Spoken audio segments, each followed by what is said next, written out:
చేసుంటుంది. ఈ పిల్ల ఇంత ధైర్యం చేసి మా రవిగాడిని ఇంట్లోంచి వచ్చేయమని పెళ్లి చేసుకుందామని నోటుకొచ్చినట్టల్లా చెప్పుంటుంది. వాడు పాపం ఏం చేస్తాడు, చచ్చిపోతానంటే ఏం చేస్తాడు, మరి చచ్చిపోతానని ఎక్కడ చచ్చిపోతుందో అన్న భయంతోనే దీంతో పాటు బయటికి వచ్చుంటాడు అని చెప్పనేసరికి, ఏంటి మనోజ్ ఏం మాట్లాడుతున్నావు అనగాని, ఏంట్రా పేరు పెట్టి పిలుస్తున్నావు, అన్నయ్య అని పిలిచేవాడివి పేరు పెట్టి పిలుస్తున్నావేంటి, ఏ నీ భార్యని అనేసరికి నీకు బాధ కలిగిందా ఏంటి అనగానే, ఎందుకురా గొడవ పడతారు పండగ పూట, వాడేదో పెళ్లి చేసుకున్నాడు కదా, జరిగిందేదో జరిగిపోయింది అనగానే, ఏం జరిగిందేదో జరిగిపోయింది బాగానే ఉంది, వీడి వల్ల కాదేంటి లక్షల రూపాయలు ఖర్చు అయ్యాయి, 5 లక్షల రూపాయలు ఖర్చు అయ్యాయి అనగానే, ఎందుకురా నీకు 5 లక్షలు ఖర్చు అయ్యాయి, 5 లక్షలు నువ్వే తెచ్చిపెట్టావా ఏంటి, అయినా నువ్వేం తెచ్చిపెట్టే మనిషివి కూడా కాదు కదా అంటూ సుశీలమ్మ అనగానే, అయినా ఈ పిల్ల వల్లే, ఈ పిల్ల ఇంట్లో అడుగుపెట్టిన వేళ విశేషం ఇదంతా జరిగింది అంటూ మాట్లాడేసరికి రవికి కాస్త కోపం వస్తుంది. అయినా నా భార్య చూడు కోటీశ్వరరాలైనా సరే నా మాట జవదాటదు, నేను ఎంత చెప్తే అంత, నేను ఏం చెప్పినా నా భార్య వింటుంది, కానీ నీ భార్య కోటీశ్వరరాలైనా సరే నువ్వు చెప్పినట్టు తను చెప్పినట్టు నువ్వు వినాలి, కానీ నీ మాట అస్సలు పట్టించుకోదు, అదేం భార్యరా బాబు, నా భార్య నయ్యం అని చెప్పి మాట్లాడుతుండగానే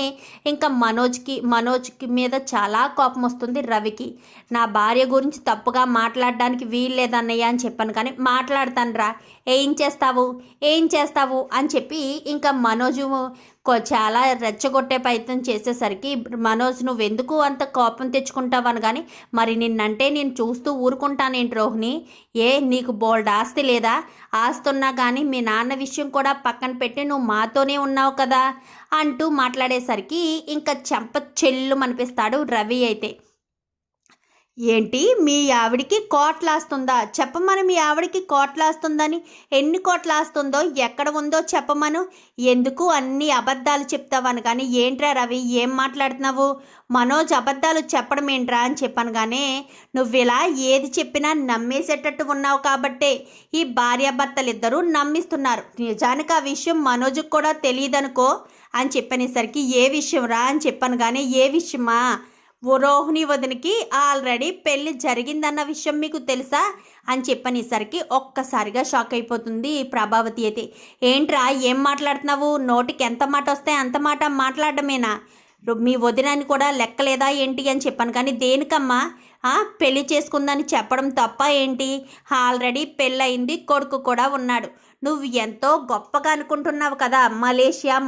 అని, అసలు ఆ మలేషియాలో నాన్న ఉన్నాడో లేదో నువ్వు ఎప్పుడైనా ఫోన్ చేసావా, పోనీ నువ్వు వదిన దగ్గర నెంబర్ ఉంటుంది కదా ఆ నెంబర్ తీసుకుని చేసావా ఫోని, ఎప్పుడూ చేయలేదు, ఎప్పుడు తను అడగడమే, తను ఏదో కారణం చెప్తే నోరు మూసుకుని ఊరుకోవడమే,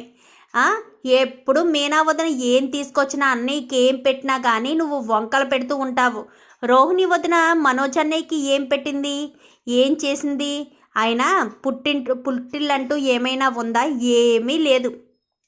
ఒకటే వచ్చింది హ్యాపీగా ఇంట్లో ఉంది, ఏ పండగకైనా పబ్బానికైనా బాలు అన్నయ్య మీనా వదిన వెళ్ళడమే తప్ప వీళ్ళు మాత్రం ఎక్కడికి వెళ్ళరు, ఎందుకు వెళ్ళరు, వీళ్ళకి అసలు పుట్టిల్లు ఉంటే కదా అని చెప్పనేసరికి, ఏంట్రా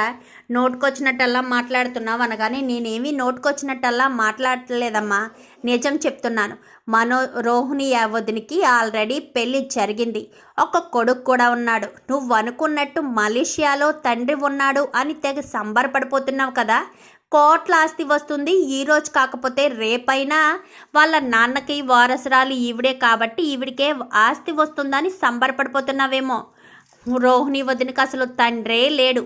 మలేషియాలో కూడా ఏమీ లేదు, అసలు మలేషియానే తెలీదు, కేవలం తన ఫ్రెండ్ విద్య ద్వారానే కథంతా నడిపిస్తుంది, తన ఫోన్లో నాన్న పేరు మీద సేవ్ చేసిన నెంబర్ ఎవరితో తెలుసా, విద్యది, ఎందుకంటే విద్యయే తనకి చూస్తుంది కాబట్టి అని చెప్పనేసరికి, ఏంటమ్మా రోహిణి మా రవి అంత అలా మాట్లాడుతుంటే ఏం మాట్లాడకుండా సైలెంట్గా ఉంటావేంటి అని చెప్పాను, కానీ ఏంటి వదిన సైలెంట్గా ఉంది అని అనుకుంటున్నావు కదా, నా దగ్గర పూర్తి సాక్ష్యాధారాలు ఉన్నాయి, ఎందుకంటే ఈవిడ గారిని వర్ధనని ఒకడు బెదిరిస్తున్నాడు, వాడి ద్వారానే నేను నిజాలన్నీ తెలుసుకున్నాను, కావాలంటే ఈ వీడియో చూడు అంటూ రోహిణి వర్ధన్కి డబ్బులు ఇవ్వడం, ఇంకా అదంతా కూడా వీడియో తీస్తాడు రవి అయితే. అదంతా చూసి అదేంటి ఈ అబ్బాయి మొన్న అడ్రస్ అడిగాడు అని చెప్పావు కదా, అంటే అడ్రస్ అడగడానికి రాలేదా, అసలు వీడెవడో తెలుసా నీకు, నువ్వు గుర్తుపట్టావా, ఆ రోజు అన్నయ్య వదిన పెళ్లి చేసుకుని ఇంటికి వచ్చాక పోలీసులు వచ్చి కోమాలో ఒకవాడు ఉన్నాడు, బాలు అన్నయ్య కొట్టాడు అంటూ చెప్పుకొచ్చారు కదా, వాడే వీడు. ఆ రోజు ఫోన్ కాల్స్ కూడా వదినకే వచ్చాయి, ఎందుకంటే వాడు ఇక్కడికి వస్తే వదిన గురించి నిజాలన్నీ బయట పెట్టేస్తాడన్న భయంతోనే వాడిని బయటికి రానివ్వకుండా అక్కడే ఆ రూమ్లోనే కొట్టి పడేశారు. ఆ తర్వాత వాడు ఆ రూమ్లోంచి బయటకు వచ్చి వదిన కోసం వస్తూ ఉండగానే యాక్సిడెంట్ అయ్యి కోమాలోకి వెళ్ళిపోయాడు. ఇప్పుడు బయటకు వచ్చి ఈవిడ గారిని బెదిరిస్తూ ఉన్నాడు డబ్బులు ఇవ్వమని. అంతే, ఒకరిని మోసం చేయాలని చూస్తే మరొకరు ఈవిడిని మోసం చేస్తారు కదా, అలాగే ఈవిడి విషయంలో జరుగుతుంది. ఇప్పటికైనా నోరు విప్పి చెప్పు వదినా, లేక మీ అమ్మని నీ కొడుకుని తీసుకొచ్చి నిజాన్ని నిరూపించమంటావా అంటూ చెప్పేసరికి, ఏంటి రోహిణి ఏం మాట్లాడవేంటి,